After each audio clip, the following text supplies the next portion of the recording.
இங்கு குழுமி இருக்கும் அனைவருக்கும் குடியரசு தின வாழ்த்துக்களை கூறி ஆரம்பிக்கிறேன்.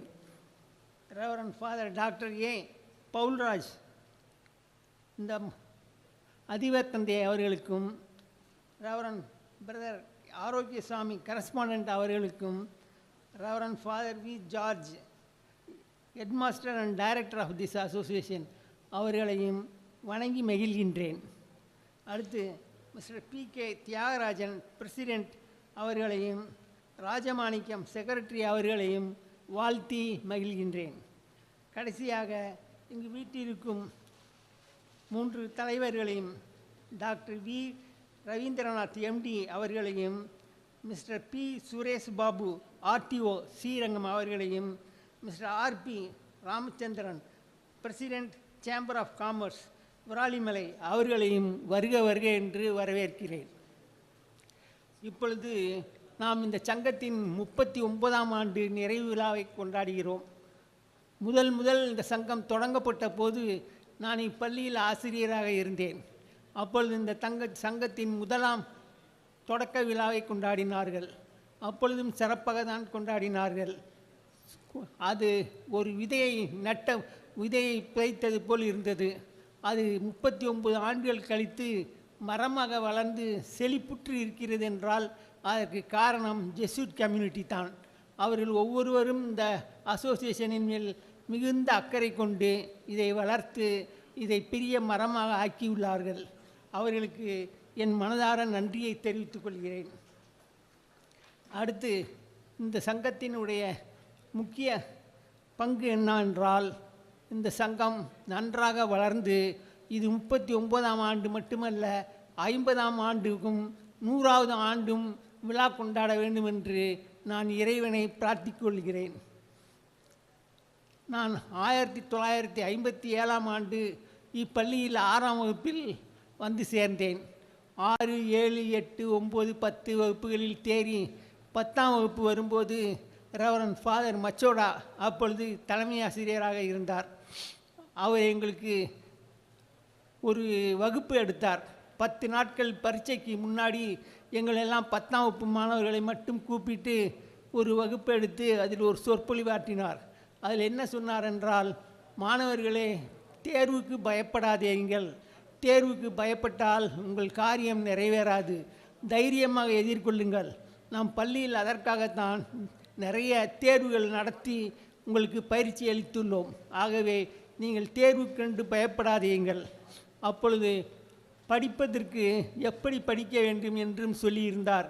அட்டவணை போட்டுக்கொண்டு அட்டவணைப்படி படிக்க வேண்டும், எவ்வாறு படிக்க வேண்டும், எப்படி படிக்க வேண்டும், எங்கு படிக்க வேண்டும் என்று தெளிவாக எங்களுக்கு சொல்லி எங்கள் மனதில் கருத்துக்களை பதிய வைத்தார். அப்பொழுது நாங்கள் அந்த பரீட்சையில் தேறி பிறகு பியூசியில் சேர்ந்தோம், பிஎஸ்சியில் சேர்ந்தோம், படித்தோம். அடுத்தது அப்பொழுது பிஎட் காலேஜுக்கு சேருவதற்கு எல்லோரும் கிராஜுவேட் அசிஸ்டண்ட்டாக இருக்க வேண்டும் என்று சொன்னார்கள். அதனால் நானும் கிராஜுவேட் அசிஸ்டண்ட்டாக கவர்மெண்ட் ஸ்கூலில் ஒரு ஆண்டு பணியாற்றினேன். பிறகு 1969ஆம் ஆண்டு பாளையங்கோட்டையில் சென்ட் சேவியர்ஸ் டீச்சர்ஸ் ட்ரைனிங் காலேஜில் சேர்ந்து ஒரு ஆண்டு பிஎட் படித்து முடித்தேன். எல்லாம் முடிந்த பிறகு இப்பொழுது அடுத்தது என்ன செய்வது என்று தெரியாமல் இருந்தேன். அப்பொழுதுதான் நான் படித்த பள்ளியிலேயே ஆசிரியராக சேர வேண்டும் என்று விரும்பினேன். இந்த பள்ளிக்கு வந்தேன். அப்பொழுது பள்ளி இங்கு இல்லை, பழைய கட்டிடத்தில் இருந்தது. அங்கு போய் தலைமை ஆசிரியர் ரூமில் நின்று கொண்டிருந்தேன். என்னை வர சொன்னார்கள். நான் போன உடனே அவருக்கு விஷ் பண்ணிவிட்டு, ஃபாதர், நான் 10ஆம் வகுப்பு படிக்கும்போது நீங்கள் தலைமை ஆசிரியராக இருந்திருக்கிறீர்கள் என்றேன். அவர் புன்னகைத்து கொண்டார். எதற்காக வந்திருக்கிறாய் என்று கேட்டார். நான் பள்ளியில் சேர்ந்து பணியாற்ற வேண்டும் என்று பிஎட் முடித்துவிட்டு வந்திருக்கிறேன் என்று சொன்னேன். புன்சிரிப்பு சிரித்து கொண்டு, நான் இப்பொழுது அட்மிஷன் வேலையாக இருக்கிறேன், 15 நாள் கழித்து வா அப்படின்றார். நானும் சென்று விட்டேன். 15 நாள் கழித்து மறுபடியும் வந்தேன். அப்பொழுது தலைமை ஆசிரியர் அறையில் நின்று கொண்டிருந்தேன். என்னை கூப்பிட்டார்கள். உள்ளே சென்றேன்.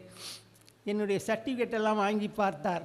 அதில் என்னுடைய மார்க் ரெஜிஸ்டரில் முதல் பக்கத்தில் டிசி ஒன்று இருக்கும். அதில் முதல் கையெழுத்து போட்டிருப்பவர் ரெவரண்ட் ஃபாதர் மச்சோடா.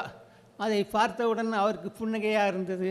அதற்கு பிறகு, இங்கு பள்ளிக்கூடத்தில் சேர வேண்டுமென்றால் கடுமையாக உழைக்க வேண்டுமே, நீ உழைப்பாயா என்று கேட்டார். உழைப்பேன் ஃபாதர் அப்படி என்று சொன்னேன். சரி, போய் ஆஃபீஸில் போய் அப்பாயின்மெண்ட் ஆர்டர் வாங்கிக்கொள் என்றார். ஆஃபீஸுக்கு போன உடனே அப்பாயின்மெண்ட் ஆர்டர் எனக்கு டைப் பண்ணி அவர்களே ஃபாதர் மெச்சோடாக்கிட்ட கையெழுத்து வாங்கிட்டு வந்து என்னிடம் கொடுத்தார்கள். பிறகு எனக்கு அதே நேரத்தில் டைம் டேபிளும் கொடுத்தார்கள். கிளாஸுக்கு போய்விட்டேன். அவ்வாறு ஆரம்பித்த என்னுடைய வாழ்க்கை 35 வருடங்கள் இப்பள்ளியில் நான் பணியாற்றியிருக்கிறேன். 35 ஆண்டுகள் இங்கு பணியாற்றியிருக்கிறேன் என்றால் 6 ஆண்டுகள் இப்பள்ளியில் படித்திருக்கிறேன். ஆக இப்பள்ளியில் அதிக நாட்கள் செலவழித்த நபர் என்ற பெருமையை நான் பெறுகிறேன். அதற்கு அடுத்தது எனக்கு வேலை பார்க்கும்போது ஆசிரியர் சங்க செயலாளராக தேர்ந்தெடுத்தார்கள். ஒரு ஆண்டு அந்த வேலையும் பார்த்தேன்.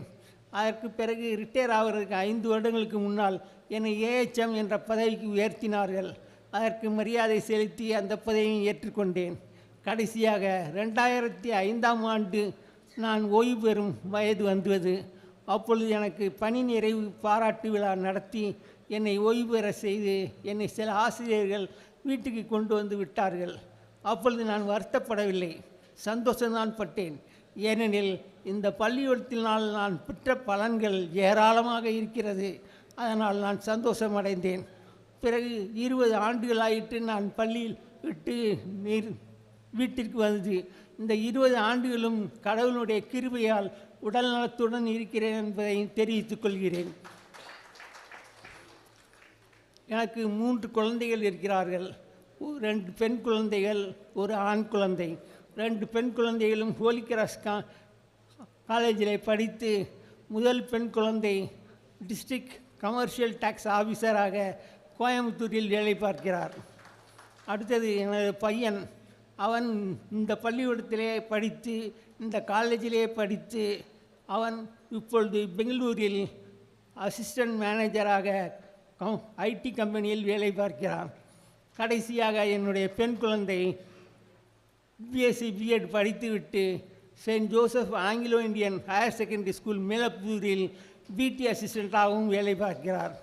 ஆகவே நான் ரிட்டையர் ஆனதற்காக வருத்தப்படவே இல்லை. இந்த 20 ஆண்டுகள் கழித்து என்னுடைய உடல்நிலை நன்றாக இருப்பதற்காக கடவுளுக்கு நன்றி சொல்லி, இந்த வாய்ப்பை எனக்கு வழங்கிய உங்கள் எல்லோருக்கும் நன்றி கூறி விடைபெறுகிறேன். வணக்கம்.